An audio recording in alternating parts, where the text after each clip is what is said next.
técnico de la Secretaría Ejecutiva del Sistema Estatal Anticorrupción del Estado de San Luis Potosí. Él cuenta con una licenciatura en Mercadotecnia por la Universidad Interamericana para el Desarrollo. Cuenta también con una maestría en Ciencias Políticas por la Universidad Abierta de Tlaxcala. Y en cuanto a estudios internacionales, cuenta con una maestría en Derecho Constitucional por la Universidad de Castilla-La Mancha en colaboración con la Comisión Nacional de Derechos Humanos. Tiene también una especialidad en Derechos Humanos por la misma Universidad de Castilla-La Mancha, en convenio también con la Comisión Nacional de Derechos Humanos, entre diversos diplomados y seminarios en temas de análisis de políticas públicas y derechos humanos. En cuanto a experiencia, tenemos que él ha laborado desde el Ayuntamiento Capitalino, también ha estado trabajando en Contraloría Social y también ha estado trabajando en la Comisión Estatal de Derechos Humanos como secretario ejecutivo y pues evidentemente actualmente como secretario técnico de la Secretaría Ejecutiva del Sistema Estatal Anticorrupción del Estado de San Luis Potosí a partir del año 2020, a partir de junio de 2020. Bueno, sin más por el momento, le cedo la palabra al maestro Jesús Rafael Rodríguez López para que inicie su presentación. Buenas tardes a todas y a todos. Muchas gracias por esta extraordinaria oportunidad de estar con un gremio tan importante como son los juristas y las juristas. Sin duda es un gremio de vital importancia para prevenir la corrupción en base al derecho administrativo que veo aquí varios especialistas y maestros míos. Le agradezco especialmente al maestro Carlos Gustavo Peláez Barrera, presidente de la Barra Mexicana de Abogados, capítulo San Luis Potosí, y reiterar el agradecimiento para poder socializar y comenzar a educar en un tema tan sensible como es la corrupción, el Sistema Nacional Anticorrupción, el Sistema Estatal Anticorrupción, ya que es un tanto complejo y burocrático, y creo que es muy importante delimitar qué funciones tiene cada uno de los que lo integramos.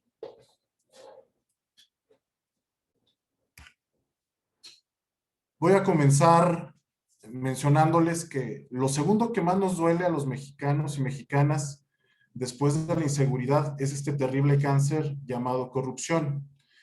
Voy a empezar definiendo esta palabra.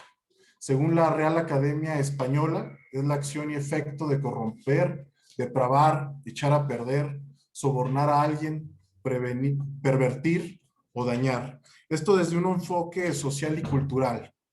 Pero también existe otra definición desde un enfoque desde la administración pública o desde el ámbito institucional, el cual es el abuso del poder público para beneficio privado. Bueno, el inicio formal de una estrategia seria del Estado mexicano para combatir este terrible cáncer se debe desde la Convención de Naciones Unidas contra la Corrupción. Curiosamente fue aquí en México, en Mérida en el 2003. Y los síntomas de los países que tenemos este malestar, pues son bastante negativos. Ustedes me dirán si estos síntomas se asemejan a nuestro querido México. Entendemos que se permite el florecimiento de la delincuencia organizada, se distorsionan los mercados, se menoscaba la calidad de vida, se violenta los derechos humanos, se hunde a los países en desarrollo, en pobreza y pobreza extrema, se alimenta la desigualdad y justicia, se desalienta la inversión y la ayuda extranjera. Y en el prefacio de esa convención, el secretario general de ese entonces de Naciones Unidas, Kofi Annan, mencionó que luchar contra ella no es una necesidad, es una urgencia. Yendo a los aspectos estadísticos, podemos ver que en el ranking del índice de percepción de la corrupción del 2020, esto elaborado por la organización no gubernamental Transparencia Internacional, México ocupó el lugar 124 de 128 países. Cabe destacar que en los primeros lugares en esta estadística tenemos a Dinamarca, y como peor lugar tenemos a Sudán. En este estudio, su puntuación va de 0 a 100, en donde 0 es muchísima corrupción y 100 es libre de corrupción. México registró 31 puntos. La media de este estudio es 43. Lamentablemente podemos observar que estamos por debajo de la media. Entonces, eso quiere decir que tenemos mucho trabajo al respecto. México mejoró 2 puntos y 6 lugares respecto al 2019. Esto se debe en gran medida al Sistema Nacional Anticorrupción, que si bien aún se encuentra apenas en pañales, se pretende que esto siga cosechando esfuerzos, pero desde su creación en el 2015 se han venido ganando lugares poco a poco. Bueno, en un instrumento también local, nacional, que es la encuesta nacional de calidad e impacto gubernamental. Su última publicación fue en el mayo del 2020, la cual la fabrica el INEGI, y nos menciona que la percepción sobre la frecuencia de actos de corrupción en instituciones de gobierno es del 87%. Así de dramático. Así es el nivel y el tamaño de paquete que tenemos como Sistema Nacional Anticorrupción.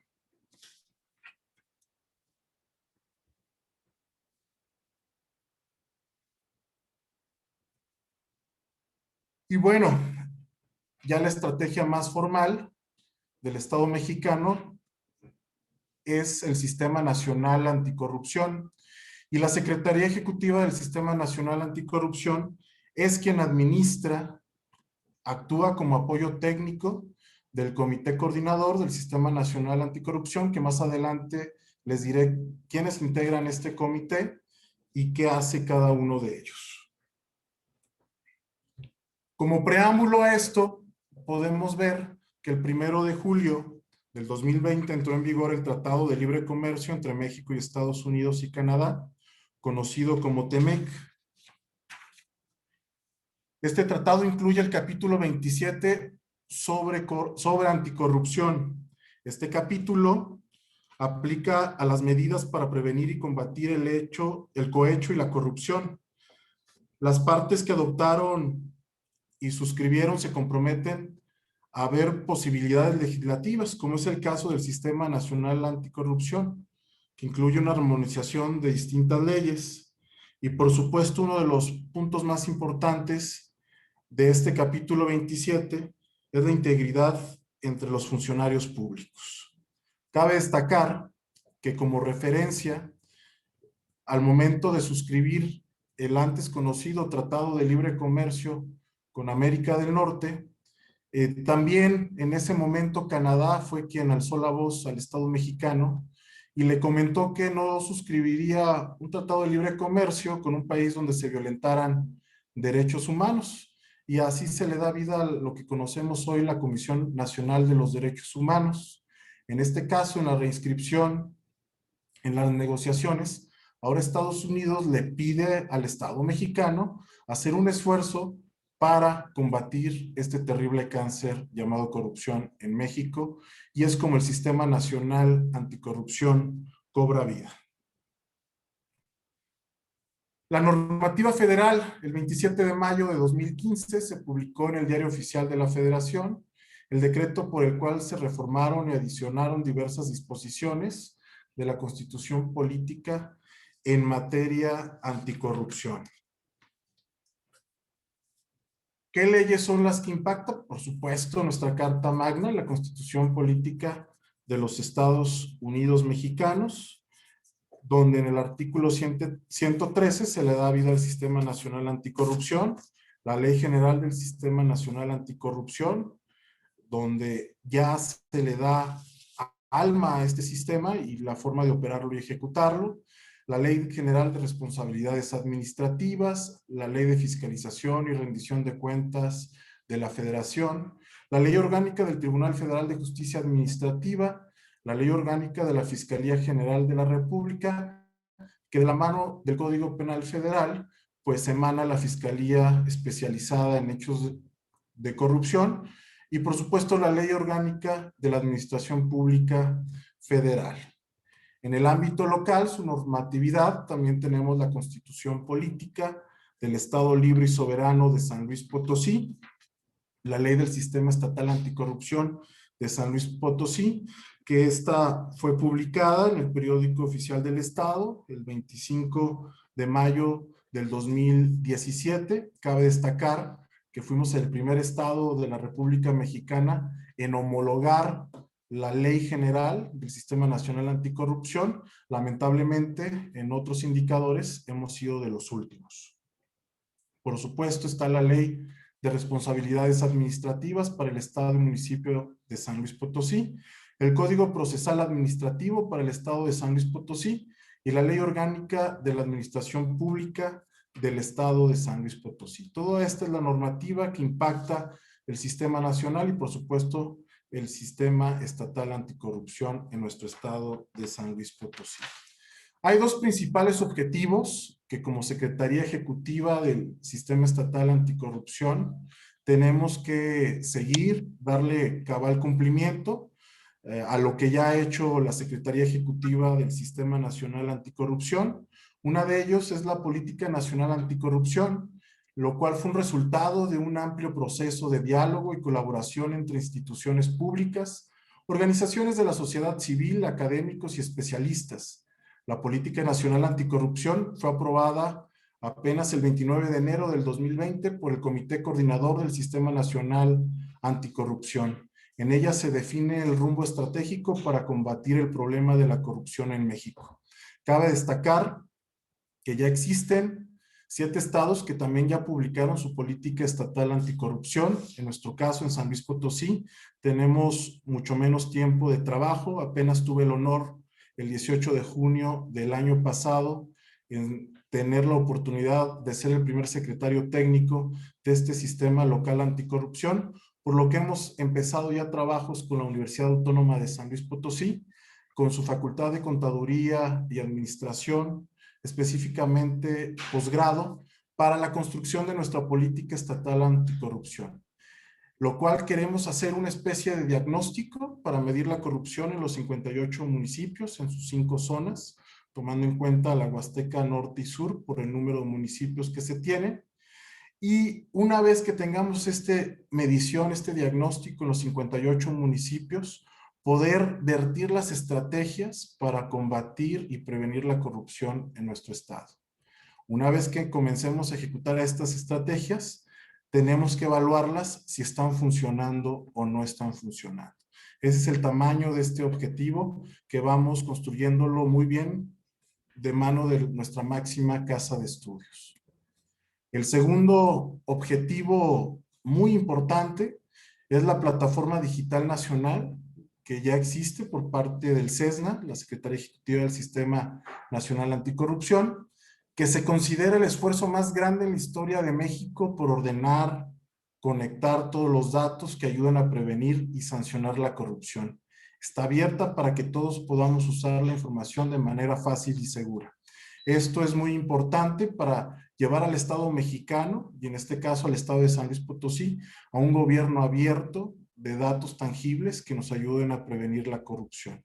También cabe destacar que ya hemos iniciado los trabajos para la construcción de la plataforma estatal anticorrupción en el Estado de San Luis Potosí y poder tener la interoperación con la Plataforma Digital Nacional. En este caso lo estamos haciendo de la mano con la Universidad Tecnológica de San Luis Potosí, que es una universidad también de carácter público, especialista en tecnologías de la información. Aquí la Plataforma Digital Nacional, para que tengamos mayor información al respecto, debe de contar con 6 sistemas.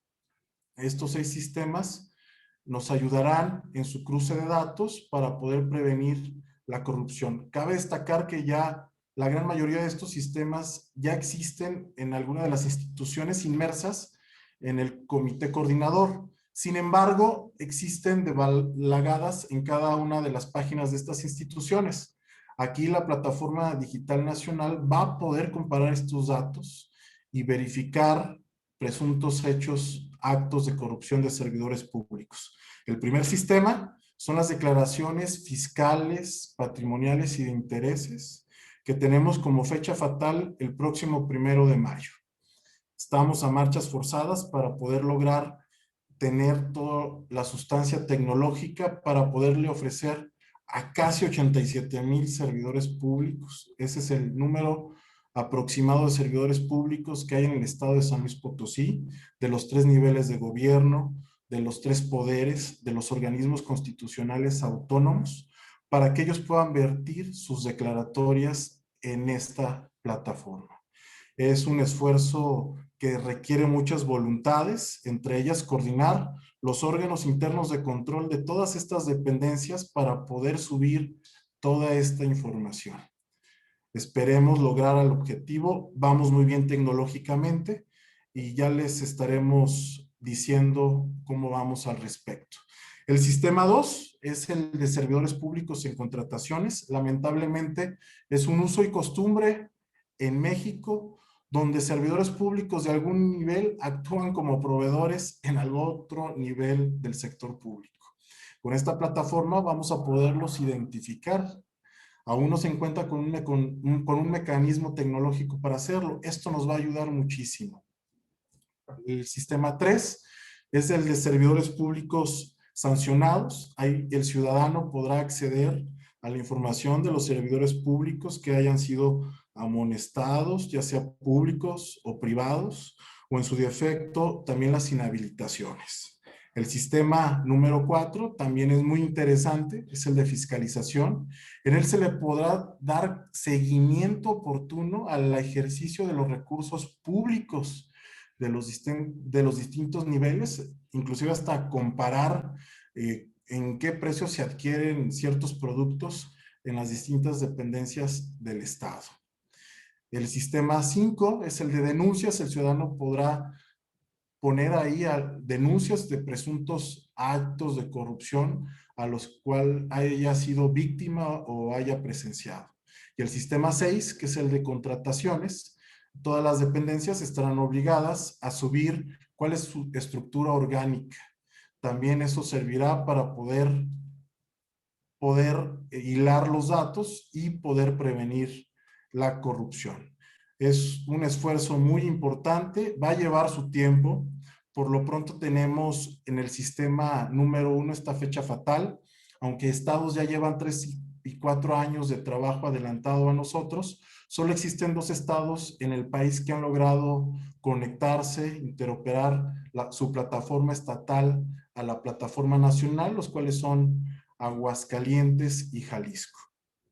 Pero creo que vamos a poder lograrlo para este 1 de mayo.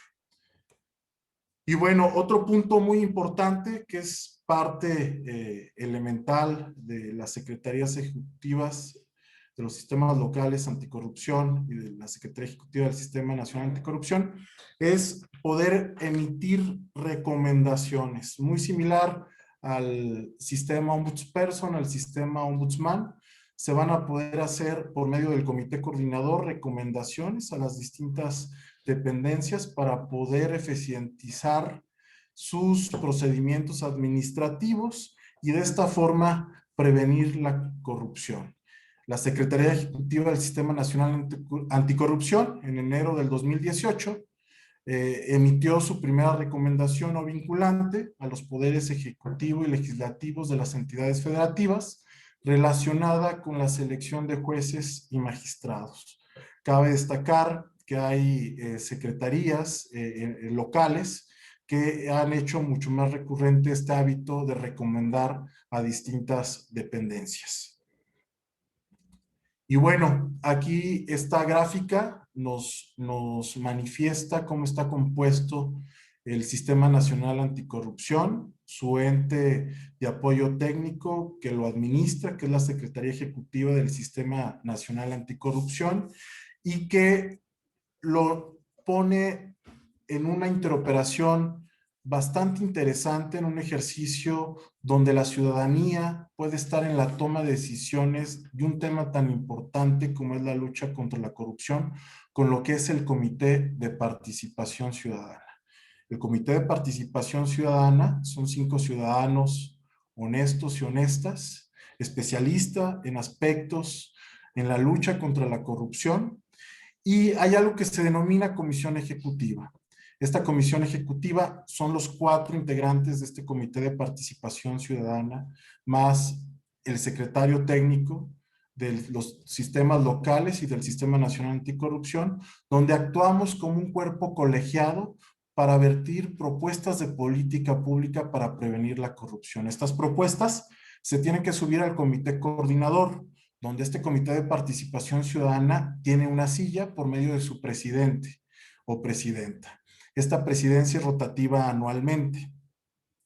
Y bueno, el resto de los integrantes está el Instituto Nacional de Transparencia y Acceso a la Información Pública y Datos Personales, INAI, el Poder Judicial de la Federación y Consejo de la Judicatura, que es muy importante porque el Consejo de la Judicatura ve los actos de corrupción en este poder tan importante que es el judicial. La Secretaría de la Función Pública, que se encarga del control interno en todas las dependencias del Poder Ejecutivo, y por supuesto el Tribunal de Justicia Administrativa, que se encarga de las controversias que puedan existir entre el sector público y los actores privados. La Auditoría Superior de la Federación, que se encarga de auditar todos los recursos públicos de los 3 niveles, de los 3 poderes, de los órganos constitucionales autónomos. Y por supuesto, el nacimiento de la Fiscalía Anticorrupción, que es también otro pilar de estos 7 que conforman el Sistema Nacional Anticorrupción. Este modelo se tiene que replicar en los 32 estados, en los sistemas estatales, y hay otra parte fundamental del Sistema Nacional Anticorrupción, que es el Sistema Nacional de Fiscalización, que los integran la Secretaría de la Función Pública, la Auditoría Superior de la Federación y los organismos internos de control de los estados. En su caso, a nivel estado, este sistema estatal de fiscalización debe estar integrado por la Contraloría General del Estado, la Auditoría Superior del Estado y los órganos internos de control de los 58 municipios.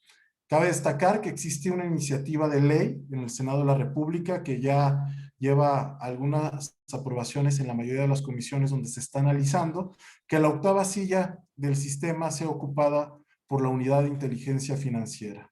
A la brevedad seguramente tendremos esta reforma de ley y seguramente se llevará la homologación a los estados, lo cual es muy pertinente en mi punto de vista. En el ámbito local es exactamente lo mismo, pero con las instituciones en el estado de San Luis Potosí. El CCEA, que es la Secretaría Ejecutiva del Sistema Estatal Anticorrupción, que me honra dirigir, el Comité de Participación Ciudadana y su Comisión Ejecutiva. La Comisión Estatal de Garantía y Acceso a la Información Pública, SEGAIP, nuestro órgano garante para la transparencia de la información, el Poder Judicial del Estado y su Consejo de la Judicatura, la Contraloría General del Estado, el Tribunal Estatal de Justicia Administrativa, la Auditoría Superior del Estado y la Fiscalía Anticorrupción, que ya lleva un poco más de un año acéfala aún. Y bueno, me parece muy pertinente entrar a la explicación de cómo es electo el Comité de Participación Ciudadana, ya que es un ejercicio novedoso en el Estado mexicano, ya que el Poder Legislativo, su primera mandato es sacar una convocatoria para conformar la comisión de selección. Esta convocatoria va dirigida a la sociedad civil, a la iniciativa privada, a la academia, para que esta comisión de selección tiene un único objetivo, que es elegir a los integrantes del Comité de Participación Ciudadana. Con ello, se espera que no exista esa mano donde los legisladores puedan interferir partidistamente o con algún otro tipo de interés público en la elección de este importante Comité de Participación Ciudadana. Cabe destacar que somos el único estado de la República que cuenta con un Comité de Participación Ciudadana de carácter honorífico. en todo el país reciben una compensación, en muchos de estos estados extremadamente generosa. Mencionarles, por ejemplo, en el Estado de México ganan 180,000 pesos mensuales, en Nuevo León 90,000 pesos mensuales, y así podemos seguir con el resto de los estados, lo cual existe un debate al respecto, donde si se pervierte o no se pervierte la participación ciudadana. En el caso del secretario técnico, es electo de la siguiente manera. Es una terna propuesta por el Comité de Participación Ciudadana, y quien vota es su comité coordinador, que son las 6 instituciones de las que platicábamos, más quien presida el Comité de Participación Ciudadana. En su caso, en mi caso, tuve el honor de los 6 asistentes, al no haber fiscal anticorrupción, tener la unanimidad. Este tipo de decisiones, el comité coordinador las hace como órgano de gobierno, porque también de esta forma es como autoriza la ejecución del presupuesto que tenga los sistemas locales anticorrupción. Me fui un poco rápido por el aspecto del presunto hecho de que nos vamos a quedar sin luz, pero quedo atento a sus preguntas y reiterarles el honor de estar esta tarde con ustedes. Muchas gracias, Jesús. Muy interesante que nos des la introducción esta. La verdad es que no teníamos mucho conocimiento al respecto. Nos queda claro, clarísima la exposición. No sé si alguien tenga alguna pregunta que quisiera hacer.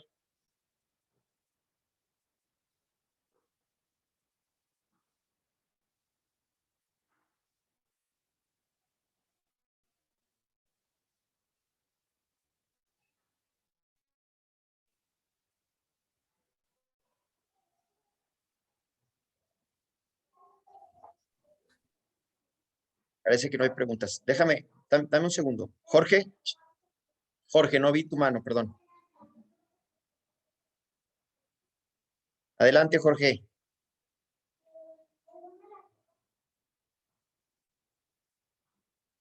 No te escuchas. Se volvió a silenciar. La descripción que nos acaba de dar Jesús nos da una idea de lo complejo que es el sistema. Es decir, está diseñado de una manera muy complicada, y eso a mí me parece que no ha abonado a que esto funcione de una manera eficiente como a lo mejor esperaríamos que estuviera ya funcionando, porque evidentemente hay que articular muchas dependencias, muchas disposiciones, distintos ordenamientos, algunas disparidades de criterio en relación a algunos aspectos de la integración. Eso me parece que es muy importante destacarlo, porque si bien es cierto, estamos hablando que desde 2015 está diseñado propiamente el sistema, pues lo cierto es que ha costado trabajo que vaya marchando. A mí una parte que me parecería importante, y ese es el planteamiento al que quería llegar, es la información que se podrá obtener de manera pública en relación a los temas de corrupción. Es decir, comentábamos antes de empezar, por ejemplo, la vinculación que tiene la parte de la corrupción con la parte electoral y con el pago de favores electorales o compra de votos o venta de votos o pago de favores posteriores, etcétera. Y me parece que uno de los aspectos muy importantes que se vincula con esto es el tema de información. Hablamos de que se hacen públicas las declaraciones patrimoniales de los servidores públicos, están las obligaciones de presentar los 3 de 3, etcétera. Pero me parece que la información también que tiene que darse respecto del avance de servidores públicos sancionados, de contratos, etcétera, ese es todavía un reto que apenas estará empezando, ¿no? Por eso destacaba yo lo complejo del entramado, como para que todavía la parte sustantiva todavía le va a costar un poco más. No sé, Jesús, al respecto, ¿qué nos pudieras comentar?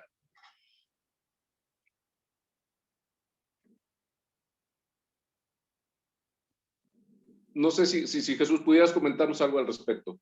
Claro que sí, maestro. Muchas gracias. Un honor que estés aquí presente, un especialista y maestro en la materia. Aún faltan la construcción de los lineamientos y reglas de operación de alguno de los sistemas. Estos lineamientos tienen que emanar de la Secretaría Ejecutiva del Sistema Nacional Anticorrupción. Estamos todavía a la espera para ver cuáles son estos indicadores que debe portar cada uno de estos sistemas. Aún no son emitidos, maestro. Estamos a la espera.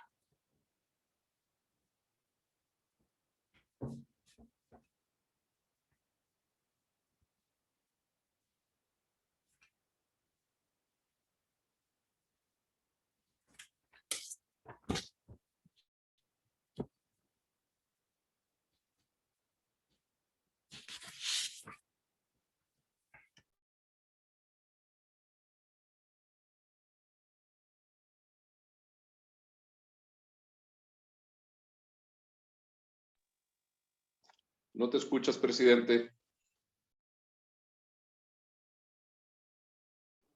Gracias, Jorge.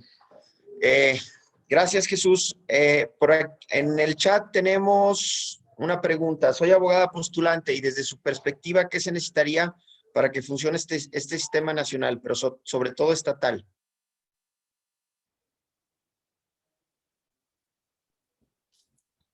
Bueno, el sistema nacional ya está funcionando. Yo creo que tenemos que ser muy objetivos. El Sistema Nacional Anticorrupción es un ente de prevención, donde recae realmente el tema duro de la penalización de los actos comprobados de corrupción, pues es en uno de los 7 integrantes, principalmente es la Fiscalía Especializada en los Hechos de Corrupción. En cuanto al sistema estatal, creo que aunque somos de los estados más retrasados, por ejemplo, en la elección de secretario técnico, les mencionaba en la presentación que fuimos el primero en homologar la Ley General del Sistema Nacional Anticorrupción y el penúltimo en la elección de secretario técnico. Eso nos da como resultado un retraso en el trabajo. Sin embargo, no es ningún pretexto. Estamos trabajando a marchas forzadas. También el COVID cabe destacar que ha sido un punto muy importante para la Secretaría Ejecutiva del Sistema Nacional Anticorrupción para aún no tener estos lineamientos que son tan importantes que aplica en los 6 sistemas, es decir, tenemos solo lineamientos del sistema 1 que es de declaratorias fiscales, patrimoniales y de intereses, pero aún estamos a la espera del resto de los sistemas y eso lo podemos evidenciar con que solo 2 estados en el país han logrado interoperar en este primer sistema, Aguascalientes y Jalisco, y solo 7 estados tienen la política estatal anticorrupción alineada a la política nacional anticorrupción. Es un trabajo coordinado de esta mesa colegiada de estas 6 instituciones con la presencia de la participación ciudadana. Es una apuesta a mediano plazo. Esta apuesta a mediano plazo con base en política pública para prevenirlo. Yo creo que vamos a ver resultados en 3, 5 años mucho más tangibles. La realidad es que la mayoría de los ciudadanos queremos sangre debido a lo que hemos visto a lo largo de nuestra historia como México. Sin embargo, el sistema nacional no está creado de una forma que sea coercitivo. Al contrario, es para prevenir la corrupción. Y eso creo que sí hay que dejarlo muy en claro, que seguramente es perfectible. Aquí veo maestros como don Jorge Chezal, don Jesús Motilla, que le mando un afectuoso abrazo, que son expertos y que seguramente tienen posturas que podrían perfeccionar un sistema nacional y por ende un sistema estatal anticorrupción, pero es lo que tenemos hasta el día de hoy en nuestra legislación federal y legislación local.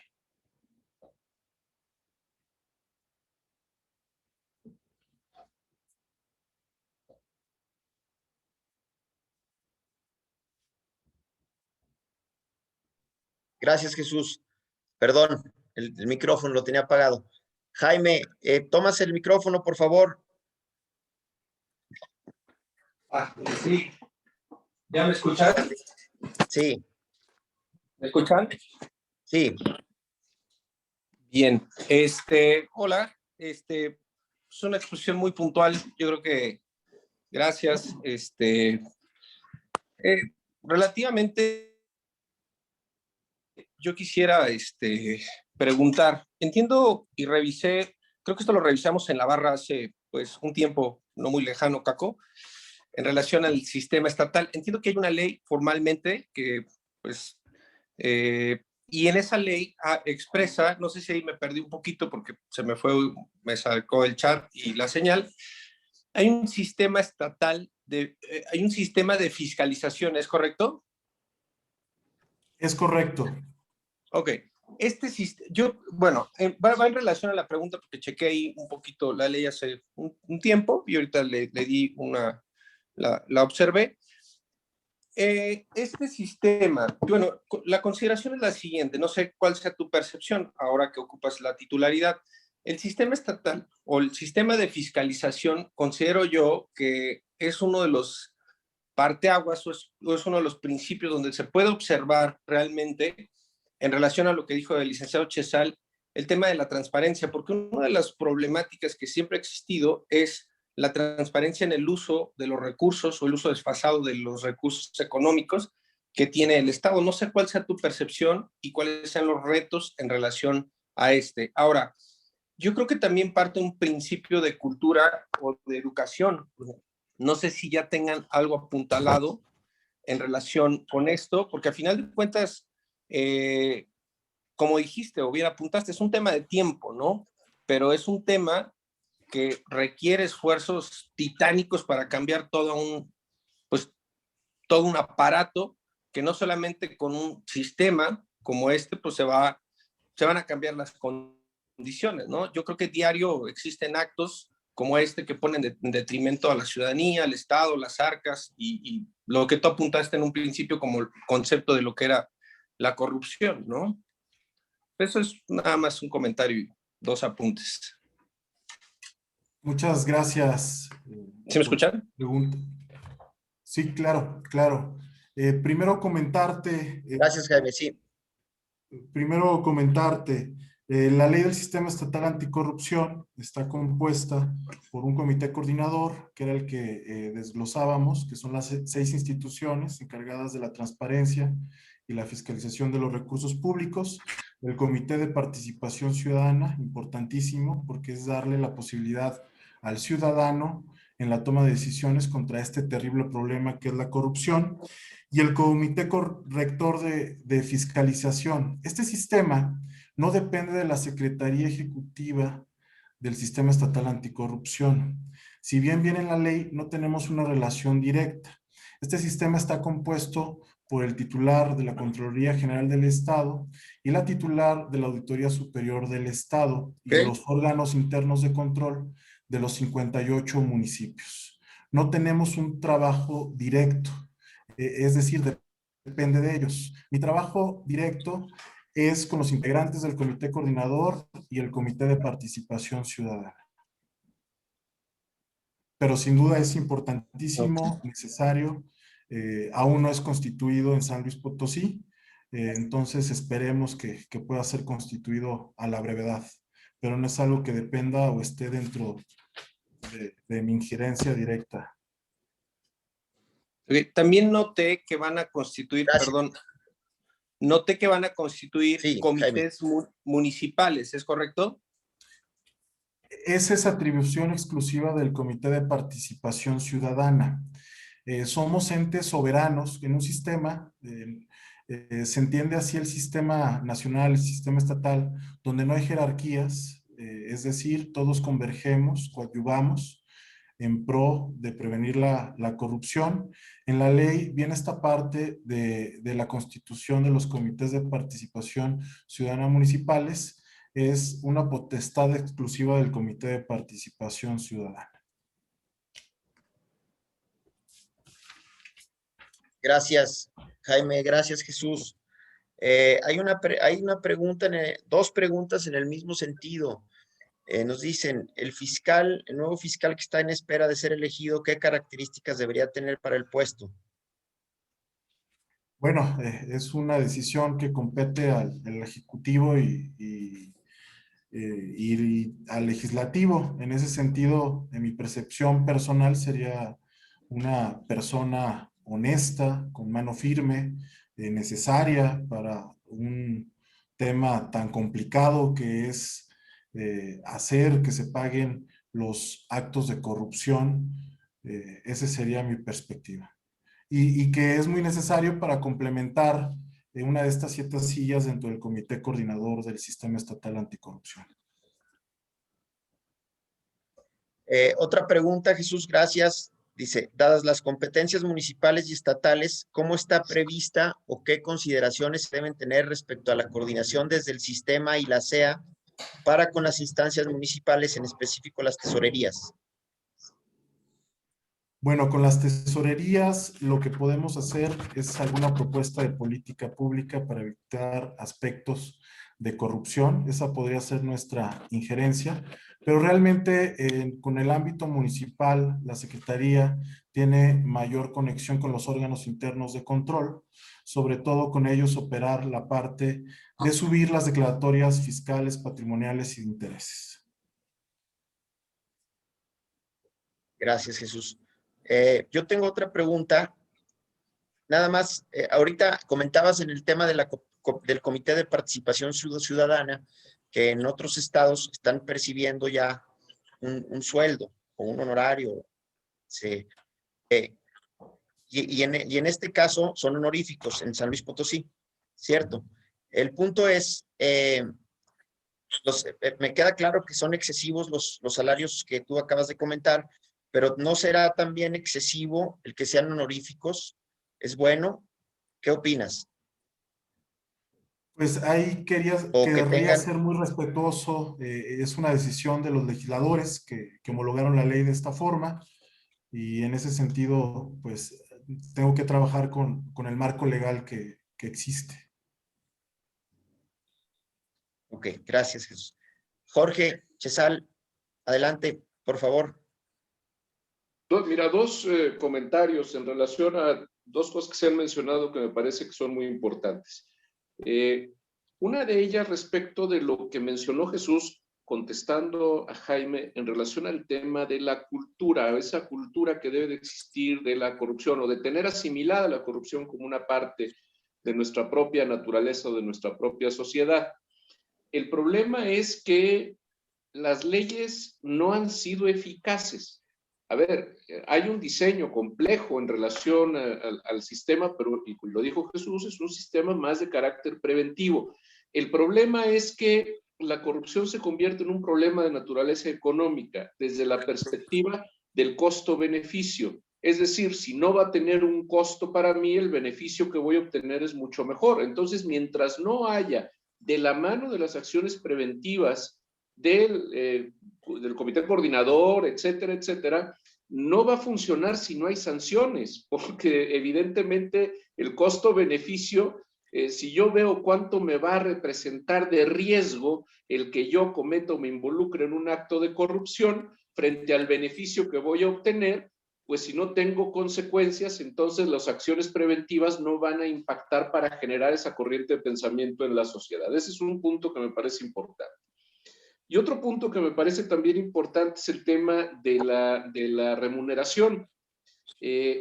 A ver, y aquí está presente Jesús Motilla, que fue consejero ciudadano en el Consejo Estatal Electoral, en el proceso electoral de 1992, cuando fue el primer Consejo Estatal Electoral que tenía una presidencia en un ciudadano, y eran miembros ciudadanos honorarios. No se convertía la integración del Consejo Estatal Electoral en un botín o en una forma de ingreso. El hecho de que fueran honorarios garantizaba que lo que estaban poniendo sobre la mesa era la presencia y valor moral que tenían en frente de partidos políticos y de candidatos y de ciudadanos. Yo fui director jurídico de aquel primer consejo y a mí me consta que los líderes, incluso nacionales de los partidos políticos, respetaban a los consejeros ciudadanos porque sabían que no estaban ahí por un estipendio, por una cantidad de dinero. Era simple y sencillamente la presencia moral de esos ciudadanos lo que permitió que aquel proceso fuera exitoso. A mí sí me parece que cuando este tipo de cargos, como es específicamente el Comité de Participación Ciudadana, se involucra con un ingreso, puede correr el riesgo de perder el sentido que tiene. Era nada más lo que quería comentar.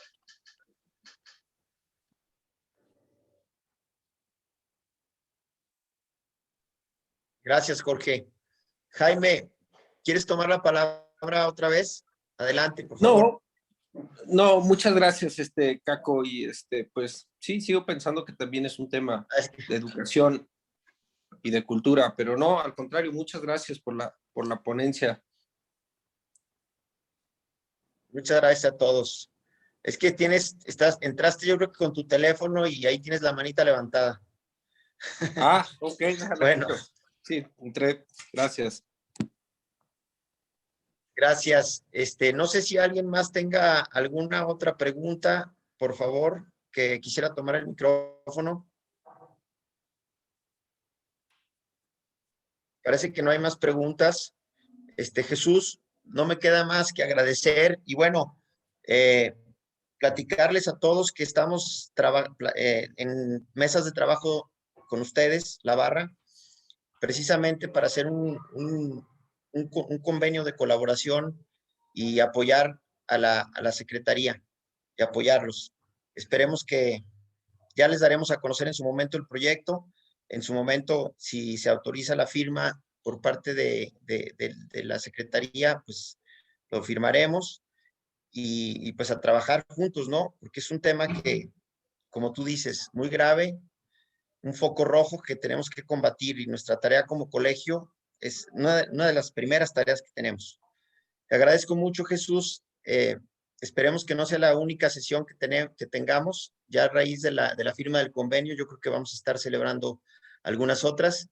Y que pases buena tarde. Gracias a todos por la participación y por su asistencia. Gracias. Hasta luego. Buenas tardes. Gracias, presidente. Un abrazo. Abrazo. Gracias, Jesús.